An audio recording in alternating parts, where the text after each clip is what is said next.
Bonjour à tous, j'espère que vous allez excellemment bien et on se retrouve pour parler sport mécanique, comme souvent sur la chaîne. Je suis la seule chaîne YouTube, je vais me la péter un petit peu. En 10 secondes, à parler de F3, de F2, de Moto 2, de Moto 3, de Moto Grand Prix, de Formule 1. J'ai même fait une vidéo sur le rallye, on en fera une autre sur le rallye pour parler du départ de Citroën. Et on va parler là de Formula I. Donc ça, on n'avait pas encore fait sur la chaîne, la Formula I. On va faire toute la saison de Formula I. Décider quoi là, c'est un championnat où désormais on a quand même pas mal d'équipes, pas mal de constructeurs qui sont impliqués avec l'arrivée de Porsche, l'arrivée officiellement de Mercedes, BMW, Audi, Nissan qui est également présent, Mahindra, constructeur indien. Donc voilà, il y a pas mal de DS également, j'avais oublié DS. Mais voilà, il y a pas mal d'équipes et de constructeurs. Donc on va faire la saison de Formula I. Puis on a quand même un Français qui est double champion du monde de la catégorie, qui s'appelle quand même Jean-Éric Vergne, qui a été aussi vainqueur, non pas vainqueur, vice-champion en 3.5 et qui a fait plusieurs saisons en F1. Je crois que c'est 4 saisons en F1 du côté de chez Toro Rosso. Ce premier Grand Prix, c'était du côté de l'Arabie Saoudite, très connu pour l'écologie et pour l'utilisation intensive de l'électricité pour ses véhicules. Blague à part, c'était un premier Grand Prix qui se déroulait sur un premier e-prix. Vous allez voir, je vais souvent dire Grand Prix, qui se déroulait sur 2 manches. C'était en Arabie Saoudite, du côté de Diriyah. Circuit en ville, mais circuit plutôt rapide par rapport à certains circuits de Formula I, par exemple Paris. Par contre très poussiéreux, bien entendu, le sable apporté par le vent qui fait que les routes sont plutôt très poussiéreuses et donc provoque peu d'adhérence. Il s'est passé beaucoup de choses, il y a beaucoup de choses à dire sur cette première course, mais on commence tout de suite avec le bilan de Jean-Éric Vergne. Ça aurait pu être pire pour Jean-Éric, très clairement. Ça aurait pu être beaucoup mieux, mais ça aurait pu être beaucoup moins bien. Donc en finale, c'est un bilan qui est très moyen parce que simplement les points de la 8e place obtenus en course 2, des qualifications qui étaient en retrait. Parce que dans les deux cas, sans la pénalité en course 2, il ne serait parti que 11e. Donc c'était pas excellent, surtout qu'en course 2, il partait en deuxième partie de qualification. Donc avec des conditions de piste qui étaient bien meilleures que le premier groupe, qui était où il y avait par exemple Alexander Sims dans le premier groupe, ou Sam Bird, qui avait forcément des conditions de piste beaucoup plus poussiéreuses et avec beaucoup moins d'adhérence. Donc Jean-Éric, au final, prend les points en course 2, malgré un départ en dernière ligne. Il a tapé en qualification, ce qui fait qu'il a dû changer sa batterie, ce qui impose cette pénalité-là pendant le e-prix. Et puis, il devait en plus réaliser un stop and go de 10 secondes, donc vraiment une double peine vraiment très difficile. Ensuite, il a misé sur son début de course à faire un rythme très lent. Son objectif, c'était de pas se faire dépasser, mais d'avoir un rythme très lent pour économiser de la batterie, jusqu'au moment où il y aurait un safety car, et après le safety car, il pourrait attaquer comme un gros malade. Bon, ça n'a pas été... le safety car arrivait un peu tôt pour Jean-Éric, donc il n'avait pas économisé tant de batterie que ça. Par contre, il fait une bonne fin de course et puis il profite surtout des pénalités qui ont été très importantes en course 2. Donc ce qui lui permet de finir 8e avec un bon rythme en fin de course après le safety car et la voiture de sécurité virtuelle qui sont intervenus lors de ce e-prix. Donc ça aurait pu être mieux. Voilà, on va dire que c'est un petit 11 sur 20 un petit 10 sur 20 parce qu'il y a quand même 2 points l'année dernière. Il avait fait un podium, mais ensuite ça avait été un peu plus compliqué sur le reste de son début de saison. Donc là on espère qu'il arrivera à marquer un peu plus de points parce que la saison va être intense et surtout il va y avoir des adversaires de qualité. Je pense pas que Lotterer se rate 150 fois sur la saison, vu que Porsche a mis énormément de moyens pour tenter d'être performant dès le début de son arrivée en Formule I. Il y a beaucoup de personnel qui était en WEC, un championnat du monde d'endurance, donc forcément ça fait beaucoup de monde. On passe aux autres pilotes au top. Et du côté des pilotes au top, il y a Alexander Sims, le pilote Andretti BMW. Donc BMW, vous l'avez bien compris, week-end qui aurait pu être parfait, qui ne l'est pas totalement parce qu'il y a une batterie qui surchauffe en course 1. Donc, ce qui fait qu'il a une fin de course un peu difficile avec une gestion de course qui n'est pas exceptionnelle de la part de son team manager. Ce fait qu'il finit simplement 8e, mais alors 2 pole positions. Et puis une victoire en course 2, bien aidé là par son équipier Maximilian Günther, qui était sous la menace d'une suspension qui est arrivée très tardivement. Mais je reviendrai sur les commissaires de course en fin de vidéo. Excellent rythme pour Alexander Sims, qui a plus sa tête d'un ingénieur que d'un spécialiste des qualifications, mais bon voilà, en qualification il était intouchable, il a collé 3 dixièmes à tout le monde à chaque fois, donc en Formula I, 3 dixièmes c'est beaucoup. Après en course, la première course il va avoir des regrets parce qu'il est pendant très longtemps très bien classé, et puis sur les 5 dernières minutes il gère mal la fin de e-prix, les 5 dernières minutes, il a du mal avec sa batterie, il consomme un peu plus que les autres aussi, mais ça c'est toujours le problème de BMW, ça s'est pas arrangé, ça s'est pas amélioré du moins, il consomme toujours plus de batterie que les autres, donc forcément les fins de e-prix sont toujours un peu compliquées parce qu'ils doivent souvent diminuer un petit peu le rythme à un moment, alors que les autres sont à ce moment-là des fois plus forcément obligés de faire ce qu'on appelle le fameux principe de lift and go, c'est-à-dire relâcher l'accélérateur en pleine ligne droite pour récupérer un maximum d'énergie. Donc ça peut faire la différence, et là ça a fait la différence en course 1. En course 2 il a très bien géré, il a pris son deuxième mode attaque au bon moment également, à la fin du safety car. Donc à partir de ce moment-là il ne pouvait pas se faire dépasser, et il a eu 3 minutes 30 à 35 kW supplémentaires. Donc ça l'a bien aidé aussi à ce moment-là de prendre son mode attaque de manière plus intelligente que Vandoorne, qui n'a pas suivi à ce moment-là. Mercedes s'est fait totalement avoir, mais Mercedes est un nouvel acteur dans ce championnat, donc c'est assez normal de se faire avoir, même s'ils étaient présents l'année dernière avec HWA. Là maintenant ils sont présents de manière officielle, ce qui change un petit peu la donne. Et on a même vu Toto Wolff derrière, donc on voit que voilà, ils prennent ça à cœur, ce championnat, du côté de chez Mercedes. En parlant de Mercedes, on passe au deuxième pilote au top, c'est Stoffel Vandoorne, le Belge, ancien pilote de F1, c'était du côté de chez McLaren Honda avec Fernando Alonso. Il a fait 2 saisons en F1. Vandoorne, de toute façon il y a 8 pilotes sur toute la grille de F1 qui a participé au moins à un Grand Prix, et d'autres pilotes ont été pilotes d'essai en F1 mais n'ont jamais concouru en Grand Prix. C'est le cas par exemple de Robin Fringe, je crois qu'il n'a jamais fait de Grand Prix, mais il y a beaucoup de pilotes qui ont déjà concouru en Formule 1. Bon, Stoffel Vandoorne, Grand Prix, e-prix, pas loin d'être, week-end pas loin d'être idéal pour lui, avec 2 courses où il fait podium, des qualifications où il est plutôt bon, parce que pour une nouvelle équipe, gérer ce fameux système de groupe de qualification, on rappelle qu'en Formula I, il y a 4 groupes de qualification pour éviter d'avoir tous les pilotes en piste en même temps en qualification, parce que c'est un peu compliqué. Et l'objectif est aussi d'avoir des qualifications en 1 heure. Donc on a des groupes, et les groupes sont répartis, plus par tirage au sort, mais ça dépend du classement au championnat, c'est-à-dire que les premiers au classement au championnat sont forcément dans le groupe 1.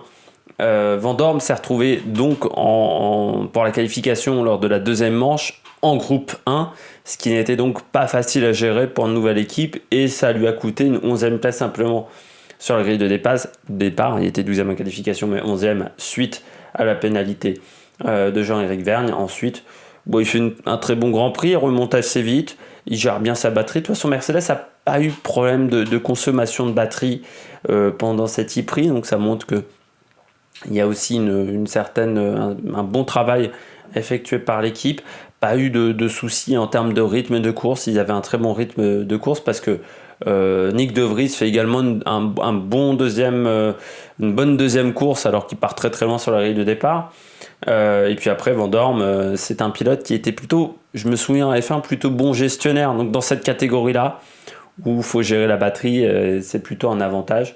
Mais voilà, bon début de championnat pour eux. Il va falloir continuer comme ça, ce qui ne va pas être forcément facile parce qu'il manque d'expérience forcément, mais on verra comment ça se passera déjà du côté d'Antofagasta. C'est au Chili et ça sera début janvier pour voir s'ils arrivent à être toujours aussi performants. On termine ces pilotes au top avec Oliver Holland, le pilote Nissan Idams. Alors Nissan Idams, c'est une équipe qui a beaucoup d'expérience. Idams, ils sont présents depuis la première saison. On se souvient avec Nicolas Prost qui avait bousculé un petit peu fort Nick Heidfeld en Chine. Nick Heidfeld qui s'était retrouvé sur le toit. Je sais pas si vous vous souvenez de cette première course en Chine. Moi, je l'avais regardé, c'était en début de matinée, je me souviens très bien. Et avec un Nico Prost qui menait le e-prix, c'était passé pas mal de choses.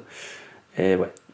Ils n'avaient pas remporté la course. C'était Di Grassi qui s'était imposé lors de ce premier e-prix, alors qu'il était troisième et très très loin des deux pilotes de tête. Oliver Holland,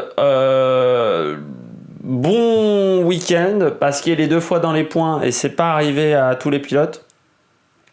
Parce qu'il prend des gros points au championnat alors que le rythme de Nissan n'était pas exceptionnel. Parce qu'en qualification, il fait 8 et 16. Donc c'était vraiment pas grandiose en termes de rythme. Par contre, en course, ça allait mieux pour Oliver Holland, qui n'a quand même pas été aidé en course 2 par son équipier, mais on reviendra sur le cas Sébastien Buemi. Ils ont failli se rentrer dedans. Mais en e-prix, je trouve que le rythme était plutôt bon. Il y avait une bonne gestion de batterie, mais on sait que Nissan est plutôt doué dans ce domaine-là pour conserver pas mal de batterie, même si des fois elle surchauffe un petit peu cette batterie chez Nissan. On verra si cette année ils ont réussi à régler le problème. C'est surtout pas facile pour Nissan et pour l'équipe parce qu'ils étaient partis sur une envie d'avoir 2 moteurs. Sauf que la FIA a décidé d'interdire ces procédés-là. Il faut un moteur. Pourquoi ? Parce qu'en fait, avant, la FIA n'avait pas... il y avait une faille en fait dans le règlement. C'est-à-dire que vous n'étiez pas obligé d'utiliser qu'un moteur. Eux avaient décidé d'utiliser 2 moteurs dans chaque roue, ce qui équilibrait un petit peu l'adhérence à certains moments, parce que ça faisait comme une sorte de différentiel, on va dire. Pour ceux qui s'y connaissent en 4x4, c'est-à-dire que ça permettait de répartir la puissance dans chacune des 2 roues, tout simplement. Donc ça permettait d'avoir une meilleure motricité. Ça a été interdit. Donc il a fallu revoir totalement le concept de la voiture. Ça n'a pas été facile pour eux d'être prêts à temps pour les essais de pré-saison. Puis ils ont eu pas mal de petits problèmes en essais de pré-saison, mais là, ils ont plutôt fait un bon prix pour Oliver Holland. Pour Buemi, ça s'est bien moins passé, malgré tout. Leur rythme pur, on va dire, en qualification est pas bon. Il va falloir travailler ça pour les e-prix à venir, mais ça sera l'année prochaine, en 2020, mais on le suivra quand même. On passe aux pilotes qui ont fait un flop, les bonnets d'âne, comme vous avez l'habitude. On passe avec Antonio Félix da Costa. Rapide et pourtant, il ne marque qu'un seul point, Antonio. 3 points. J'ai fait une bêtise. Mais surtout des points dus aux qualifications le 2e jour. Le 1er jour, rien n'a fonctionné pour DS, que ce soit pour Jean-Éric et pour lui. Jean-Éric qui abandonne, lui qui n'avait pas du tout de rythme, avec une 21e place simplement en qualification et 14e en course, alors qu'il avait fait la pole l'année dernière chez BMW. Donc on se demandait vraiment ce qui se passait du côté d'Antonio Félix da Costa. Le 2e jour, il arrive à se qualifier en Super Bowl.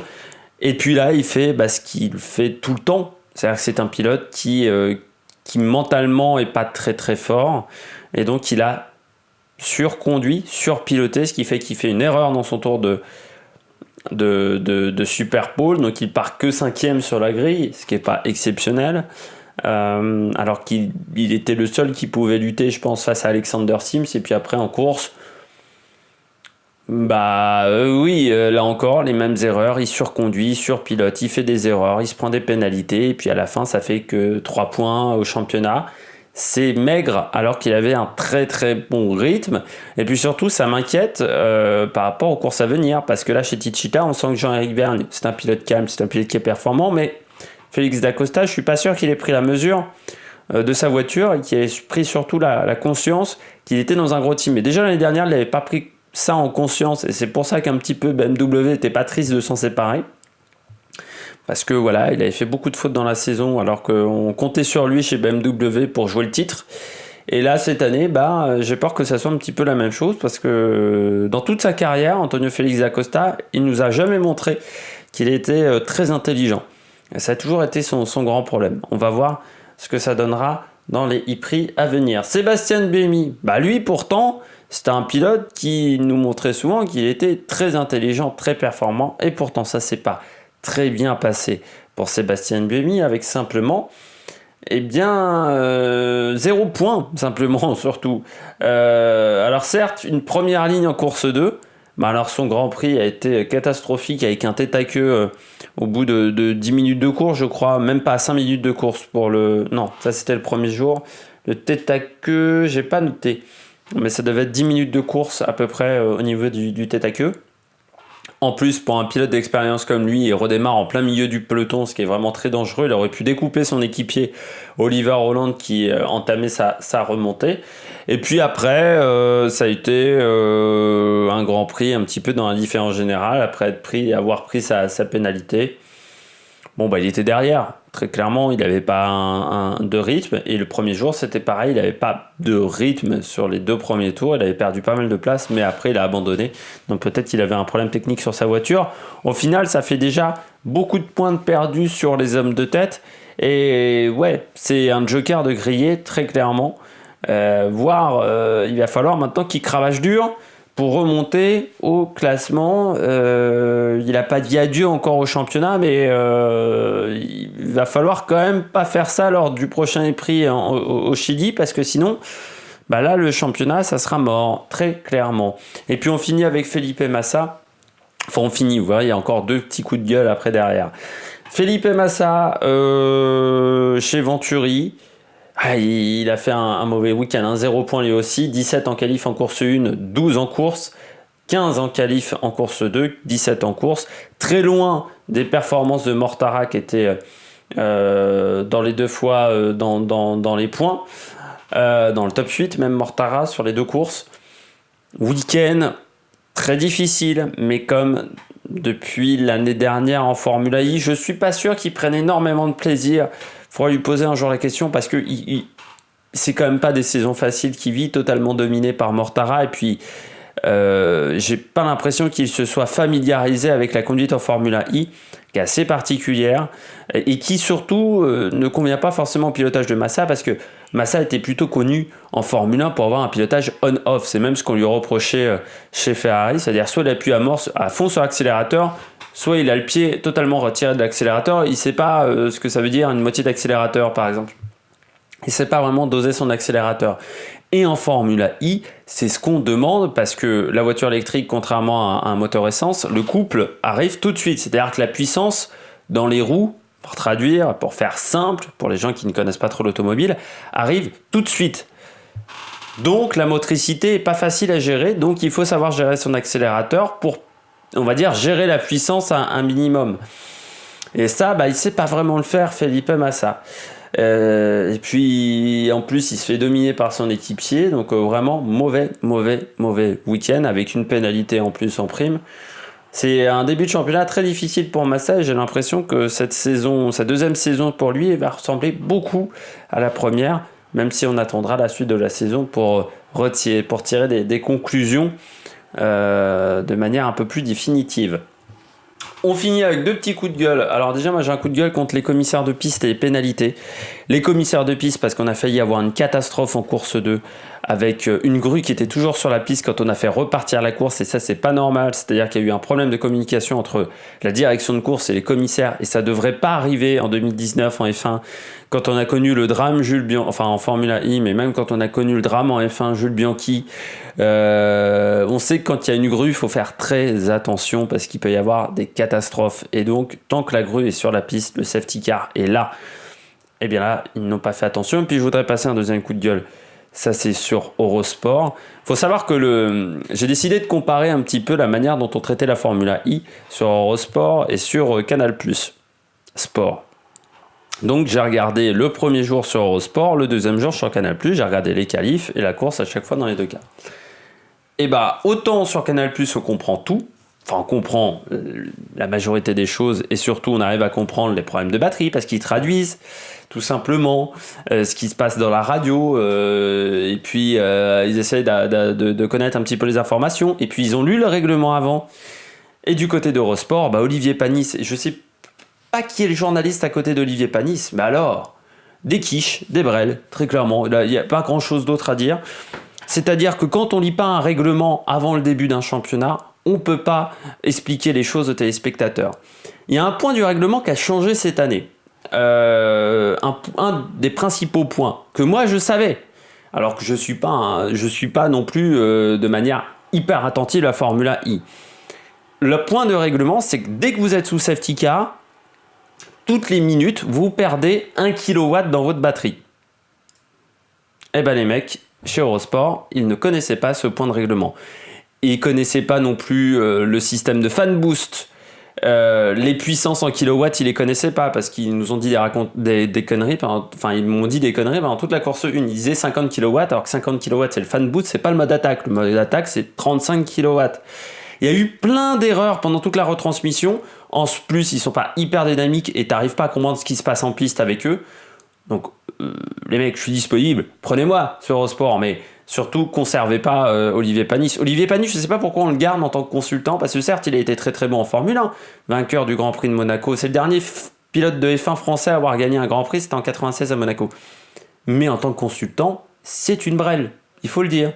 Il n'est pas fait pour faire ça. Et le journaliste d'Eurosport, ça se lit un règlement avant le début de saison. On s'informe sur le championnat ou sur la course qu'on va commenter avant de le faire. Et donc, il ne l'avait pas fait parce que ça, c'était un des points majeurs du règlement. C'est même marqué, pour vous dire, c'est même marqué sur la page Wikipédia du championnat. Donc, il ne fallait pas aller très très loin pour avoir les informations. Mais il semblerait que pour Eurosport, Wikipédia, ça soit déjà un peu trop loin. Bon, après ces deux coups de gueule, on passe au classement. Classement pilote, vous l'avez à l'écran. En tête, Alexander Sims. Grâce à ses points pour les pole positions qui apportent des points, mais également son classement en course. Là, vous voyez sur le deuxième e-prix, il en a marqué 28. Le maximum est de 30. Donc vraiment, il a fait un très très beau... il a vraiment pris beaucoup de points.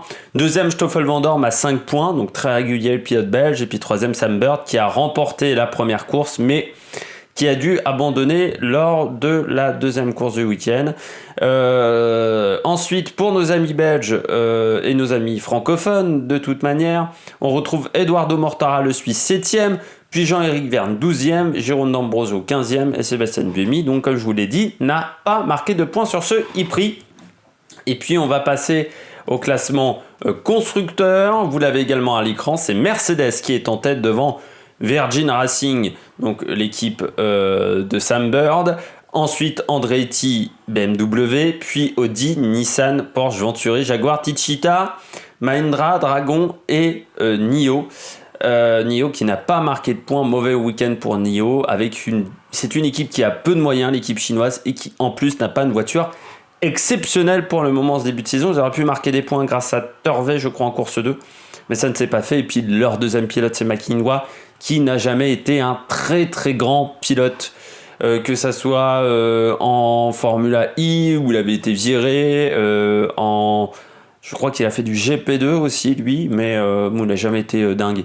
Comme pilote, il a été pilote de réserve aussi d'une équipe de F1, je ne sais plus c'était laquelle, je ne sais pas si c'était pas Caterham, à vérifier ça.